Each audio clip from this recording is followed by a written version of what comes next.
വറഹ്മത്തുള്ളാഹി തആല വബറകാതുഹു. അൽഹംദുലില്ലാഹ് വഖഫ വസ്സലാത്തു വസ്സലാമു അലാ അഷ്റഫിൽ മഖ്ലൂഖീൻ വഅലാ ആലിഹി വസഹ്ബിഹി അജ്മഈൻ. അമ്മാ ബഅദ്. സഹൃദരെ, ഞങ്ങൾ നിങ്ങൾക്ക് മുന്നിൽ ആകുന്നതിന്റെ ഉദ്ദേശം ഇസ്ലാമിക ചരിത്രതാളുകളിൽ തങ്കലിപികളാൽ ഉല്ലേഖനം ചെയ്ത എന്തുകൊണ്ടും ആദ്യ അറബ് പടയോട്ടം നയിച്ച ഒരു യോദ്ധാവിനെ കുറിച്ച് ആവിഷ്കരിക്കാനാണ്. ഞങ്ങൾ അവതരിപ്പിക്കുന്ന കഥയുടെ പേര് സിന്ധിന്റെ പടനായകൻ. അതെ, സിന്ധിന്റെ പടനായകൻ. അഖില ചരാചര സൃഷ്ടാവിന്ന ഹംദോദി പാടിടാം അയകിൽ തോഹ നബിയോരിൽ സ്വലവാത്ത് മുരത്തിടാം അയകിൽ തോഹ നബിയോരിൽ സ്വലവാത്ത് മുരത്തിടാം. അറേബ്യയുടെ തെക്ക് പടിഞ്ഞാറൻ ഭാഗത്ത് സ്വലാത്ത് മൊഴികളാൽ ചുറ്റപ്പെട്ട ഒരു കൊച്ചു ഗ്രാമം. നെൽകൃഷിയാലും തോട്ടങ്ങളാലും നിബിഡമായ തോയിഫ്. തോയിഫിലെ തന്നെ പ്രധാന പ്രഭു കുടുംബമാണ് സാക്കിഫ്. സാക്കിഫ് ഗോത്രത്തിൽ തന്നെ ഉയർന്ന അമവി ഉദ്യോഗസ്ഥനാണ് കാസിം. കാസിമും അദ്ദേഹത്തിന്റെ ഭാര്യ ഹബീബയും എന്തോ ഒരു സന്തോഷത്തെ വരവേൽക്കുന്ന തിരക്കിലാണ്. എന്താണെന്നല്ലേ, വൈകാതെ തന്നെ അവർക്കൊരു കുഞ്ഞു ജനിക്കുന്നു. തനിക്കൊരു ആൺതരി തരണമെന്ന് കാസിം തന്റെ റബ്ബിനോട് രാപ്പകൽ ഭേദമെന്നെ പ്രാർത്ഥിച്ചു. അങ്ങനെ വൈകാതെ തന്നെ അവർക്കൊരു കുഞ്ഞു ജനിച്ചു, ആൺകുഞ്ഞ് ജനിച്ചു. കാസിം തന്റെ കുഞ്ഞിന്റെ കാതിൽ വാങ്ങി വിളിച്ചു. എന്നിട്ട് അദ്ദേഹം തന്റെ മനസ്സിൽ കണ്ടുവെച്ച പേര് തന്റെ കുഞ്ഞിന്റെ കാതിൽ ഉച്ചരിച്ചു. എന്താണ് ആ പേര്? മനസ്സിൽ മധുരം കിനിയും മഴകേ മദതും മുടയോന്റെ ഹബീബര നാമമത് അസ്റുമുല്ല വിരിഞ്ഞ മുഹമ്മദരേ. ആരംഭ പൈതലെതിരെ കണ്ടില്ലാതിനെ ആഹൈറിൻ പൂമുഖ റബ്ബിൻ തേടുന്നു തണലേ. ആയുധമേന്താണ് തിരുവിന് സമമായൊരു ഹൽക്കില്ല. ആലമിൽ ഹൈരം തേടി നിറഞ്ഞൊരു പേരും ഹൈറില്ല. മുഹമ്മദ് നീതിയുടെയും നേതൃപാഠത്തിന്റെയും മഹളോദാരമായ മുത്തുനബിയുടെ പേരല്ലാതെ മറ്റാരുടെ പേരാണ് തന്റെ കുഞ്ഞു നൽകുക? പക്ഷേ അദ്ദേഹത്തിന് ആ വിളി അധികകാലം തുടരാനായില്ല. കുഞ്ഞു മുഹമ്മദിനെ ബുദ്ധിയുറപ്പ് മുന്നേ കാസിം ഈ ലോകത്തോട് ഇവിടെയായി. ഇന്നല്ല, പക്ഷെ പിതാവിന്റെ ദീർഘവീക്ഷണം തെറ്റിയില്ല. ചെറുപ്രായത്തിൽ തന്നെ മുഹമ്മദ് ബിൻ കാസിം ബുദ്ധി വൈഭവം കൊണ്ടും അയ്യോധന കലയിലെ മേൽവേഗം കൊണ്ടും കാഴ്ചക്കാരെ അമ്പരിപ്പിച്ചു. അമവി ഭരണകാലത്ത് നാടിനെ മൊത്തം കിട്ടുകിട്ടാവിറപ്പിച്ച ഹജ്ജാജ് ബിൻ യൂസുഫിന്റെ അനന്തരവനാണ് നമ്മുടെ കഥാനായകൻ. തന്റെ ചെറുപ്രായത്തിൽ തന്നെ ഭവിഷ്യയുടെ ഗവർണറാവുകയും അവിടുത്തെ അട്ടിമറിക്കാരെ മൊത്തം അടിച്ചമർത്തുകയും ചെയ്തു. അങ്ങനെ ഇരിക്കെ മുഹമ്മദ് ബിൻ കാസിമിനെ ഹജ്ജാജ് ബിൻ യൂസുഫിന്റെ ദർബാറിൽ നിന്നും ഒരിക്കൽ ഒരു വിളി വന്നു. എന്തിനാണെന്നല്ലേ? മുത്തായ കാസിം തങ്ങൾ സിന്ദാരഞ്ഞല്ലോ, മുന്നേറ്റം ഹജ്ജാജിന് സുറൂറായല്ലോ.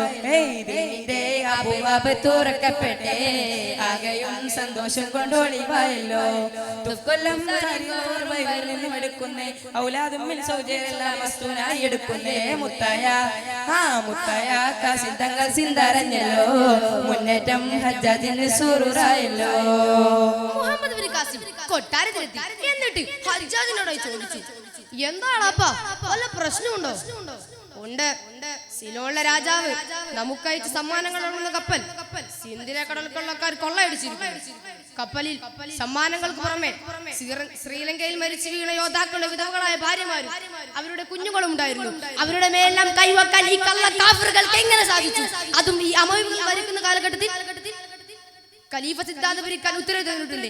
നീ പടനായകനായി പുറപ്പെടണമെന്നാണ് എന്റെ ആഗ്രഹം. ഉത്തരവ് കേട്ട ഉടനെ മുഹമ്മദ് ബിൻ കാസിം സിന്ധിലേക്ക് പുറപ്പെട്ടു. 6000-ഓളം വരുന്ന കാലാൾപ്പടയും 6000-ഓളം വരുന്ന കുതിരപ്പടയും 5 വമ്പൻ കവടങ്ങളുമായി മുസ്ലിം സൈന്യം സിന്ധിന്റെ അതിർത്തിയിൽ എത്തിപ്പോയാണ് ആ കാഴ്ച കാണുന്നത്. എന്താണ് ആ കാഴ്ച? ചെങ്കോലും കയ്യിലേന്തി പടവാളും എടുക്കല, തൗഹീദിൻ മന്ത്രമാല യുദ്ധവും ശുറൂരില, ഉച്ചത്തില ലാ ഇലാഹ ഇല്ലല്ലാഹ്, ചോര കണ്ട് ഭൂമിയും തളിക്കലായി. ഉച്ച പോലെ പ്രകാശിക്കും കാസിം സിറാജരെ, ഉച്ച പോലെ പ്രകാശിക്കും കാസിം സിറാജരെ, ഉടയവന്റെ അമൃതയായി വരികയായി സിന്ധു കൊല്ലുന്നിൽ തളിക്കലായി. സുന്ദരനും സുമുഖനുമായ കോമളൻ ഊറിപ്പിടിച്ച വാളുമായി സൈന്യത്തിൽ നിൽക്കുന്നു. ആരാണത്? അത് മറ്റാരുമായിരുന്നില്ല, മുഹമ്മദ് ബിൻ കാസിമായിരുന്നു. വൃദ്ധരും മധ്യവയസ്കരും യുവാക്കളും അടങ്ങുന്ന ഈ വമ്പൻ സൈന്യത്തെ നയിക്കുന്നത് ഒരു ചെറുപ്രായക്കാരൻ. പലരും അന്തം വിട്ടു നോക്കി. ആ സുപ്രഭാതത്തിൽ തന്നെ മുഹമ്മദ് ബിൻ കാസിമിന്റെ പേര് അപ്രവാദികൾ താണ്ടിയിരുന്നെങ്കിലും അദ്ദേഹത്തെ കാണാത്തവരായിരുന്നു ഭൂരിഭാഗവും. ആയിരക്കണക്കിനടങ്ങുന്ന സൈന്യം തന്റെ ഒരൊറ്റ വാക്കിനായി കാത്തിരിക്കുകയാണ്.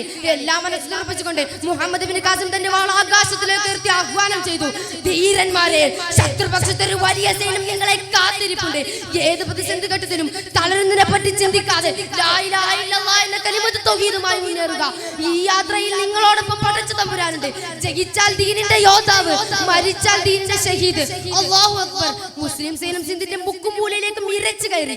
അല്പസമയം കൊണ്ട് യുദ്ധാന്തരീക്ഷം സൃഷ്ടിക്കപ്പെട്ടു. വാളും പരിചയം കുന്തവും ഏറ്റുമുട്ടുന്നതിന്റെ ഘോരമായ ശബ്ദം യുദ്ധത്തിന്റെ വീര്യം കൂട്ടി.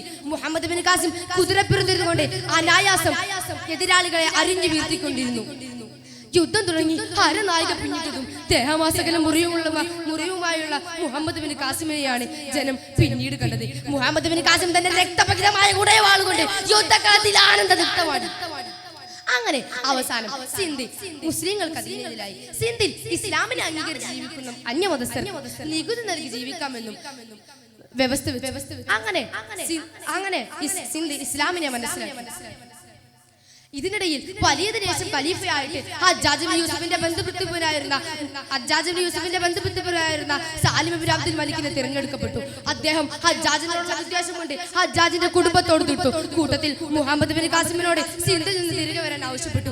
ഇത് കേട്ട സിന്ധ് ഒന്നടങ്കം അന്താളിച്ചു പോയി. എന്ത്, നമ്മുടെ ഖലീഫ നമ്മളെ വിട്ടു പോവുകയാണോ? സിന്ധു മുഴുവൻ കണ്ണീരിലായിക്കൊണ്ട് മുഹമ്മദ് ബിൻ ഖാസിം സിന്ധിൽ നിന്ന് മടങ്ങി. കൊട്ടാരത്തിലെത്തിയപ്പോൾ അദ്ദേഹം കണ്ടത് ശുഭിഷ്ഠനായ ഖലീഫയാണ്. ഖലീഫ അദ്ദേഹത്തെ ക്രൂരമായി മർദ്ദിക്കാൻ വേണ്ടി സാലിം ബിൻ അബ്ദുറഹ്മാനെ ഏൽപ്പിച്ചു. ദൈനംദിനം ക്രൂരമർദ്ദനങ്ങൾക്കിരയായ മുഹമ്മദ് ബിൻ ഖാസിം ഒരു സുബഹ് നേരത്ത് അദ്ദേഹത്തെ ഉണർത്താൻ പോയ കാവൽക്കാരൻ എത്ര ഉണർത്തിയിട്ടും മുഹമ്മദ് ബിൻ ഖാസിം ഉറക്കത്തിൽ ഉണർന്നില്ല. നിറപുഞ്ചിരിയോടെ കയ്യിൽ തസ്ബീഹും മാലയുമായി മുഹമ്മദ് ബിൻ ഖാസിം ഈ ലോകത്തോട് വിടയായിരുന്നു. മഹിപ്പറ്റ പൊൻവിളക്ക ജനങ്ങളിൽ ഭരിച്ചുള്ള തിരര കഥനങ്ങൾ നിർത്തിയിടുന്നേ. സരളമായി വിവരിച്ച ചരിത്രങ്ങൾ ഓർക്കും സഭ ഓർത്തിടാൻ ഞങ്ങൾ തേടുന്നേ. ആ മഹിപ്പറ്റ പൊൻവിളക്ക ജനങ്ങളിൽ ഭരിച്ചുള്ള തിരര കഥനങ്ങൾ നിർത്തിയിടുന്നേ. സരളമായി വിവരിച്ച ചരിത്രങ്ങൾ ഓർക്കും സഭ ഓർത്തിടാൻ ഞങ്ങൾ തേടുന്നേ. ഇതോടെ ഞങ്ങളുടെ കൊച്ചു കഥാപ്രസംഗത്തിന് തിരശ്ശീല വീഴുകയായി. വാഹിർ ദഅ്വാനാ വദഅ്വത്തുൽ ഹംദുലില്ലാഹി റബ്ബിൽ ആലമീൻ. ഉസീകും ബിദ്ദുആ. അസ്സലാമു അലൈക്കും.